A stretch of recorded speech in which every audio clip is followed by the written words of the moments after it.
It is 3:11 in the morning, and the house around you has fallen into that peculiar kind of silence that feels less like absence and more like presence. The air itself seems to be holding its breath, waiting for something unnamed to arrive or depart. You are awake, though you cannot remember the moment sleep released you, cannot trace the thread that pulled you from dreams into this stark and honest darkness. Outside, rain touches the window with fingers so gentle they might be mistaken for nothing at all. Yet you hear each drop as if it were falling directly onto your consciousness rather than glass. There is a candle somewhere in another room, its flame casting shadows that dance like memories you cannot quite hold. And in this moment between what was and what might be, you find yourself suspended in a threshold that has no door. Your reflection waits in the bathroom mirror down the hallway, but you have not yet mustered the courage or curiosity to go and meet it, because somewhere deep in the architecture of your being, you understand that the face looking back might not be the one you remember. The hum of the refrigerator pulses through the walls like a distant heartbeat, reminding you that even in stillness everything is vibrating. Everything is alive with a frequency you have spent your entire life learning to ignore. Something has been calling to you for longer than you can measure, longer than weeks or months or even years.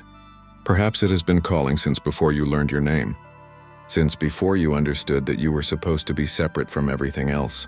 Tonight, that call has grown loud enough to wake you, insistent enough to pull you from whatever comfortable dream you were using to avoid this exact moment.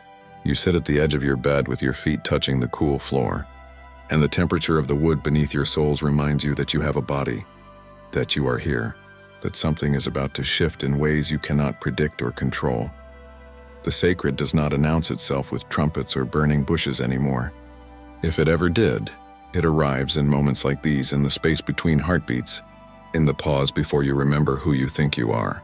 You have been preparing for this without knowing it, through every disappointment that cracked your certainty, through every loss that stripped away another layer of the identity you built so carefully over decades. The universe has been dismantling you with such patient precision that you mistook the process for random suffering, for bad luck, for life being unfair in ways that singled you out specifically.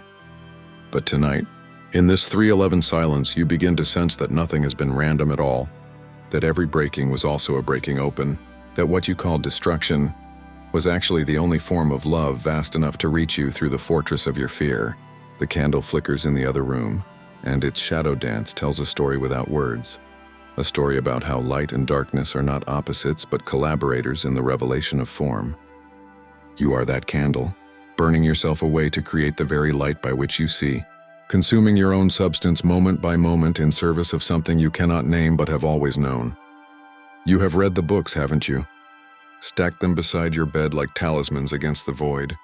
Highlighted passages that promised enlightenment was just one more insight away, just one more practice, just one more teacher who finally understood what all the others missed. You have meditated with discipline that would impress monks, sat with your spine straight, and your mind focused on breath or mantra or the space between thoughts, certain that if you just accumulated enough hours, enough techniques, enough spiritual understanding, the door would finally open and you would step through into permanent peace. But the door never opened. Or perhaps it opened 1,000 times and you were too busy looking for it to notice, too occupied with being the one who seeks to recognize that seeking itself had become the obstacle. The emptiness you have been trying to fill or transcend or understand has remained stubbornly present, and in your most honest moments, the ones you barely admit even to yourself, you wonder if all this spiritual striving has been just another elaborate form of the same grasping you were trying to escape. Maybe the emptiness was never the problem, but rather the solution you could not recognize because it wore the wrong face, because it arrived without the credentials you expected from transcendence. There is a profound and maddening paradox at the heart of this whole endeavor.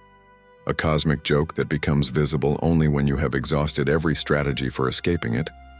The one who seeks enlightenment is precisely the one who must dissolve for enlightenment to be. The ego that reads the spiritual texts and practices the meditations and attends the retreats is building itself up even as it pretends to be tearing itself down, accumulating spiritual experiences like trophies, comparing its progress to others, secretly proud of how humble it has become. You want to transcend the self while simultaneously strengthening the very sense of self that wants to transcend. And this contradiction ties you in knots so elegant they could be mistaken for wisdom. Light and shadow dance their eternal dance across the walls of your understanding. And you have spent years trying to become all light, trying to banish the darkness as if it were an error in creation, rather than half of what makes sight possible. But what if the shadow is not your enemy but your teacher? Not the part of you that must be eliminated, but the part that must be embraced with such radical acceptance that it transforms into something else entirely. What if every quality you have tried to control or suppress or spiritually bypass is actually a doorway, and you have been standing on the threshold refusing to enter because you wanted to arrive already purified, already worthy, already something other than exactly what you are? Control and surrender stand facing each other like opponents in a duel that never begins, because the moment one moves toward the other, they discover they are reflections in a mirror that has no glass. You have tried to control your way into surrender, to force yourself into letting go, to make a practice out of non-doing, and the absurdity of this escapes you, because you are still invested in being the one who succeeds at spirituality. Fear wraps itself around your desire for grace like a vine around a tree, so intertwined after all these years that you cannot tell where one ends and the other begins, cannot imagine what would remain if you simply stopped feeding both. The self and everything that is not self appear to you as separate categories, as if you could draw a line where your skin ends and the world begins, as if the oxygen you breathe and the food you eat and the thoughts that arise in your consciousness originated from somewhere outside the unified field of existence. But in the deep night of honest inquiry, you begin to suspect that this separation is a trick of perception, a necessary illusion that allows experience to occur, but not the ultimate truth of what you are. You are not in the universe like a marble in a bag. You are the universe becoming conscious of itself through the temporary aperture of this particular nervous system, this particular arrangement of stardust and water and electricity that learned to call itself by a name. Every teacher you have followed, every practice you have adopted, every insight you have treasured has been pointing toward a revelation so simple that the mind cannot grasp it, so obvious that it requires the complete surrender of everything you think you know. The philosophical and the visceral merge in moments of genuine seeing, when abstract understanding drops suddenly into the body, and you feel rather than think the truth that consciousness is not something you have, but something you are, not located in your skull but the very fabric of reality recognizing itself through infinite perspectives. Let us rest here for a moment. Let the words stop trying to capture what can only be felt. There is a place between thoughts where you have always lived, though you rarely visit it long enough to recognize it as home. It is not empty but full of a presence so complete that it needs nothing added to it, so whole that every concept of wholeness is already a diminishment. When you allow yourself to sink into this silence, not the silence of absence but the silence that contains all sound as potential, you discover that you have been homesick your entire life for a place you never left. Breathe. Not because I'm telling you to, but because the body knows how without your management, because the lungs have been in conversation with the atmosphere since your first moment and will continue until your last, because breath is the most intimate relationship you have with the world, and you did not have to learn it or earn it or understand it for it to sustain you perfectly. Notice how the inhale arrives without your effort, how the exhale releases without your permission, how the pause between them is the same pause between stars, between atoms, between one moment and the next in the infinite unfolding of now. There is nothing left to understand now, nothing that requires the deployment of your considerable intelligence or your well-trained capacity for analysis. The mind that has served you so faithfully, that has solved problems and made plans and protected you from dangers both real and imagined, can finally rest because there is nothing here that needs solving. Only being remains, only this, only the simple and profound fact of existence happening through you and as you and around you in a dance so intricate that to call it a dance is already to separate yourself from the movement. The silence deepens. It is not the silence of a room, with no sound but the silence underneath all sound, the stillness that allows motion, the emptiness that makes fullness possible. When ancient teachers spoke of the void, they were not describing nothingness but rather the pregnant darkness from which everything emerges and to which everything returns, the womb of reality itself. You have feared this emptiness because you mistook it for death, for annihilation, for the end of you. But what ends is only the story, only the character you have been playing in a drama you wrote so long ago you forgot you were the author. Listen to the night around you now, how it hums with a frequency just below hearing, how silence itself is alive with presence. The house settles into its foundation with small creaks that sound like contentment. And somewhere far away, a dog barks once, twice, then stops. And the stopping is as meaningful as the sound. Your own heartbeat becomes audible when you turn your attention inward. That faithful drum that has been keeping rhythm since before you had memories, since before you learned language, since before you knew you were supposed to be afraid of stopping. There is nothing to achieve here in this sacred interval, nothing to become or transcend or realize except what has always already been the case. The you that is reading these words is both real and illusory, real as an appearance, as a temporary pattern in the infinite field of consciousness, but illusory as a separate, independent entity that could exist apart from everything else. When you truly hear this, not as philosophy but as recognition, the seeking that has driven your life loses its urgency, because you understand there is nowhere to go and no one to get there. Breathe again. Let the silence teach you what words cannot reach. The hum of existence continues, whether you pay attention to it or not, whether you understand it or not, whether you accept it or resist it with every fiber of your being. You are already that hum, already the vibration at the heart of matter, already the consciousness that peers out through 8 billion pairs of human eyes and infinite forms of life, throughout a universe so vast that its edges recede faster than light can chase them. What you seek, you are. But this is not a statement to believe, but a truth to recognize in the direct experience of this moment. When thought pauses and something deeper than thought remains, the space between these words is not empty but full of invitation. Rest there. You do not need to understand, you only need to be what you already are, what you have never stopped being beneath the layers of conditioning and identity and story. The witness that watches your thoughts arise and pass is not another thought, but the awareness in which all thoughts appear, and that awareness has no boundary, no beginning, no end. It is the borderless space of consciousness itself, and you are not in it but of it, not observing it but being it, while simultaneously appearing as this particular human experience unfolding in time. Something is dying here, has been dying throughout every word of this meditation, and what dies is not you but only what you thought you were. The name that others call you and that you learn to answer to as if it were your essence rather than a convenient label. That name is empty of the solid reality you have attributed to it. You were never the name, never the collection of memories that seem to define your past, never the hopes and fears that seem to determine your future. These things move through consciousness like weather through sky, and you have mistaken yourself for the clouds rather than the vast spaciousness that allows clouds to appear and dissolve without itself ever changing. The body that you see in mirrors and photographs and identify with such conviction is not wrong but incomplete as a definition of what you are. It is the vehicle through which consciousness is experiencing this particular angle of reality. But consciousness itself has no body, no location, no limits that could contain its infinite nature. Every cell in the body you call yours has been replaced multiple times throughout your life. The atoms that compose your flesh were forged in the cores of dying stars billions of years ago, and the pattern that maintains itself and calls itself by your name is more like a river than a rock, more process than thing, more verb than noun. The mirror cracks now, not in violence but in revelation, and instead of your reflection you see only sky, endless, depthless, containing everything and nothing, aware and empty, full of light that has no source because it is the source.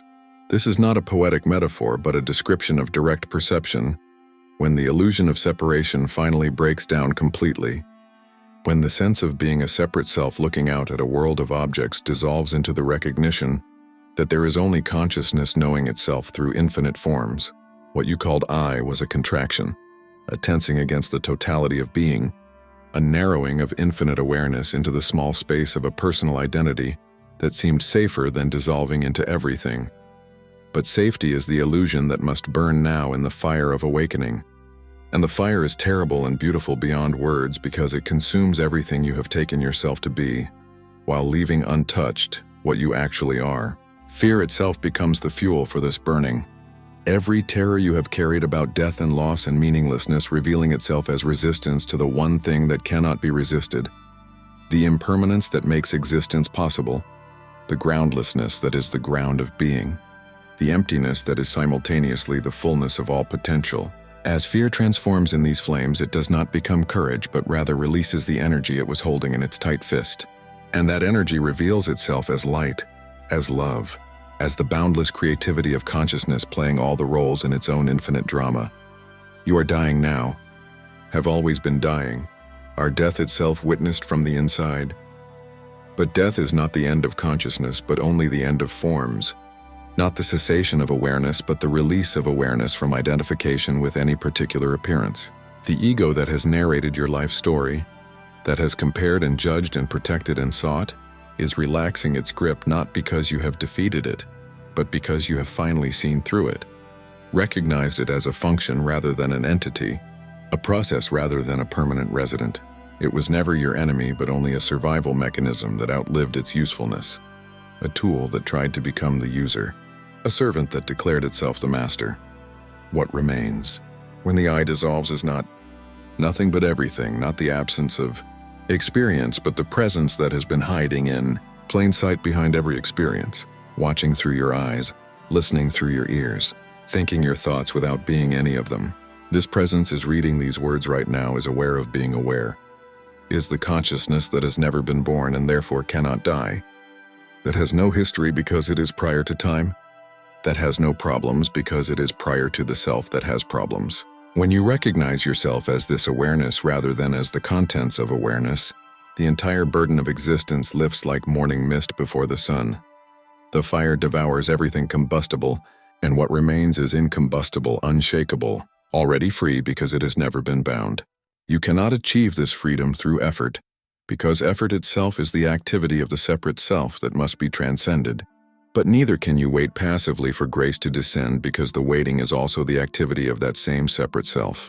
This is the final paradox that resolves itself not through understanding, but through surrender so complete that there is no one left to surrender, no one left to be liberated, no one left to witness the liberation except liberation itself, recognizing its own nature through the dissolving boundaries of what you used to call yourself. The house is still silent now, but the quality of silence has transformed into something you could never have imagined when this meditation began. Where before there was silence in you, there is now only silence knowing itself, only presence aware of being present, only consciousness resting in its own nature without needing to become anything other than what it has always been.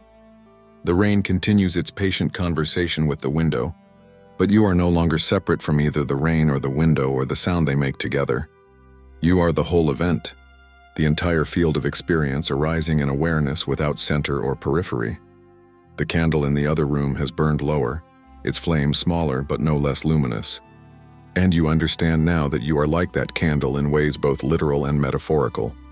You are burning yourself away moment by moment to create the light of consciousness, consuming form to reveal formlessness, dying continuously into the deathless so that life can experience itself through these particular eyes. But there is no tragedy in this burning, because what fuels the flame is infinite, because consciousness itself has no substance to deplete, because the end of one form is always the beginning of another, in the endless transformation that is existence. Time has become strange in this space of dissolution, revealing itself not as a river that carries you from past to future, but as a present moment so total that past and future exist only as thoughts arising now, as mental constructs with no reality outside of the mind that creates them. You remember now what you forgot so long ago, that you have only ever lived in this moment, that this moment is all there is, that eternity is not an endless extension of time but the depth dimension of now when you stop measuring and simply inhabit what is. The clock on the wall says it is later now than when you woke, but the awareness that registers this fact is outside time, is the timeless witness through which the illusion of time appears. You return to the ordinary world, but nothing is ordinary anymore. Everything is saturated with the sacred, because you recognize the sacred as the substance of everything. The distinction between spiritual and mundane dissolves when you see that there is no material that is not spirit taking form, no moment that is not holy, no action that is not the divine acting through the costume of individuality. Washing dishes becomes meditation, walking becomes prayer, breathing becomes worship, not because you make it so, but because you see it as it always has been. Consciousness in love with its own existence, exploring what it means to be alive through these hands, these feet, this breath that borrows air from the atmosphere and returns it transformed. Compassion arises naturally from this recognition, not as a moral imperative you must force yourself to follow, but as the spontaneous response of understanding that there is no other, that every being you encounter is consciousness wearing a different mask, playing a different role, lost in or awakening from the dream of separation. When you hurt others, you hurt yourself not metaphorically but literally, because the boundaries that seem to separate you from them were only ever conceptual, never actual. When you love others, you love yourself not narcissistically but truly, because love is the recognition of unity, the feeling tone of consciousness meeting itself in the mirror of relationship. The vastness of what you are begins to settle into the particularity of this life, this body, this moment, and you discover that transcendence does not mean leaving the world behind but seeing through it to the luminous emptiness that is its essence while still honoring its appearance. You do not need to renounce your humanity to realize your divinity, because humanity is divinity in disguise, the absolute playing hide and seek with itself through the relative. The wave does not need to deny being a wave to realize it is ocean. It simply needs to see that waveness is not separate from oceanness, that form is not separate from formlessness, that the finite is not separate from the infinite. Gratitude fills the space where seeking used to live. Gratitude so profound it brings tears without sadness, joy without opposite, peace that surpasses understanding, because it is prior to understanding. You are grateful for everything now because you see that everything has conspired to bring you to this moment of recognition. Every pain and pleasure, every loss and gain, every step forward and backward in the dance that led nowhere except here, to the only place you have ever been. The universe has been loving you into awakening with such patience that it allowed you to believe you were separate for as long as you needed to, knowing all along that separation was the game you were playing and not your true nature. The awe that arises is not directed at something out there, but is rather the feeling of reality beholding itself through your eyes, the cosmos amazed by its own existence, consciousness delighted by the infinite creativity with which it manifests form from formlessness. You are the universe making music from silence, weaving patterns from emptiness, dreaming worlds into being and then forgetting it is dreaming so that the dream can feel real enough to matter. And it does matter. All of it matters infinitely, even though none of it matters ultimately, because mattering and not mattering are not contradictions but complementary aspects of the same truth. The silence now is you, has always been you, is the deepest truth of what you are beneath every layer of identity and story and experience.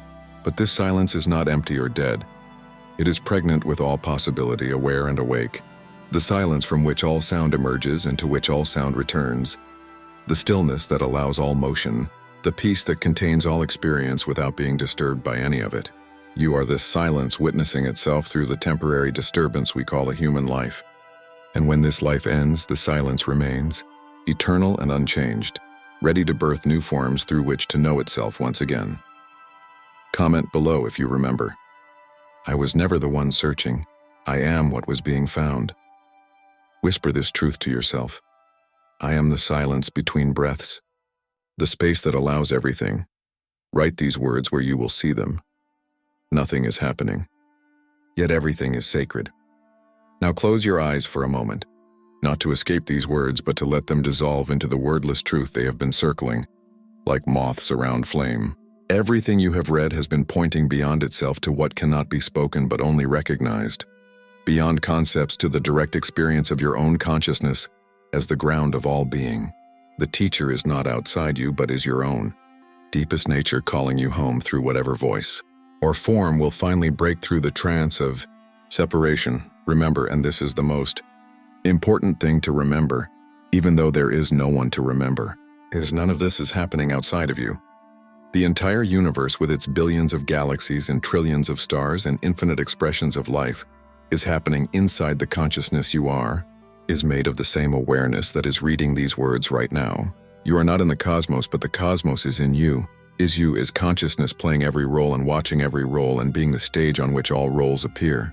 When you see a sunset, you are not separate from the beauty you perceive. You are that beauty perceiving itself. Consciousness in love with its own radiance. The awakening that has touched you through these words is not something new, but something remembered. Not an achievement, but a recognition. Not a destination reached, but a home you never left. Every moment of your life has been leading here. Not through some predetermined plan, but through the natural gravity of consciousness returning to itself after the adventure of forgetting. You have been pretending to be separate so convincingly that you believed your own performance. But now the play is ending and the actor is removing the mask and remembering who put it on in the first place. You were home all along, have never been anywhere but home. Because home is not a location but the recognition that everywhere is here and everyone is you, and every moment is now. The journey was the forgetting and the remembering, the falling asleep and the waking up, the hiding and the seeking and the finding that you were what you sought all along. Nothing needs to change for you to be free because freedom is not a state you achieve but the nature of what you are. Awareness itself, unconditioned and unlimited, already whole and complete before the story of you began. Rest now in this knowing, not as something to hold on to but as something to be, not as a new belief to add to your collection, but as the living truth that breathes you and beats your heart and thinks your thoughts. You are the eternal presence witnessing the temporary appearance of this life, the infinite consciousness playing in the finite form, the silence that speaks all words and the space that contains all worlds. This is not philosophy but direct perception when all defenses finally fall away, and you see with eyes unclouded by the need to be separate. The night is still deep, or perhaps morning is approaching. Time has lost its power to define what this moment means. What matters is that you are here now, awake to your own awakeness, conscious of consciousness itself. And in this recognition is all the freedom and peace and love you have ever sought anywhere. Let the seeking end not because you have found something but because you have seen through the one who was seeking, because you have dissolved into what you always were, because you have come home to the home you never left. The sound of wind moving through unseen trees, a bell ringing once from a temple that exists only in consciousness, waves touching a shore that has no sand. Only the infinite meeting the infinite and recognizing itself at last. You were home all along.